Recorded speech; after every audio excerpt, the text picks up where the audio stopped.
ادھر سیاحتی مقام گلمرگ اور ٹنگمرگ کے بازاروں میں بھی آج لوگوں کی بھیڑ جو ہے وہ نہ کے برابر رہی ہے۔ تاجروں کا الزام ہے کہ اس سال عید پہ جو ہے زیادہ خرید و فروخت لوگوں نے نہیں کی ہے۔ انہوں نے کہا کہ روایتی طور پر یہاں پہ ہوتے تھے کہ لوگ جو ہے وہ کئی دن پہلے بازاروں کا رخ کرتے تھے اور عید کے لیے خریداری کرتے تھے، پر اس سال جو ہے کم خریداری لوگوں نے کی ہے۔ کئی سارے وجوہات کا انہوں نے ذکر کیا ہے کہ وجہ کیا ہے کہ لوگ جو ہے بازاروں کا زیادہ تر رخ نہیں کرتے ہیں۔ ایک آن لائن جو سسٹم چل رہا ہے، یہ بھی ایک بڑی وجہ لوگوں نے بتائی کہ اب لوگ جو ہے آن لائن طرز پر خریداری کرتے ہیں، جس کی وجہ سے جو مقامی کاروباری لوگ ہیں ان کے کاروبار پر بہت زیادہ اثر پڑ رہا ہے۔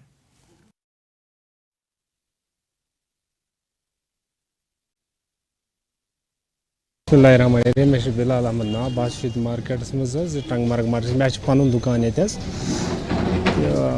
وچان کہ ات کن سہ چہل پہل پت کال کے مارکیٹن مز ہجوم لوکن یت عیز پہ خاص کر یت بج عیز پہ سہ حساب کی دم کت کہ عید یہ بکرا عید ات من قربانی ہند ات من خیال پیان یت عیز پہ تھاون کہ حق ہمسائے سن خیال پہ غریبن ہند خیال تھاون کہ تمہ حساب تہ گژھِ انسان کرن کہ غریبس رۄپیہِ دہ گوٚو تٔمِس گژھِ پننہِ جایہِ گژھِ نہٕ گژھُن تٔمِس کہ اس بج عیز پہ ہر کٲنٛسہِ دُکاندار طبقس ہر کٲنٛسہِ مٔزوٗر طبقس ہر کٲنٛسہِ طبقس پتہ کہ یتھ عیز پہ مان یہ دۄہ اکھ مارکیٹس مز لوٗکھ یِوان۔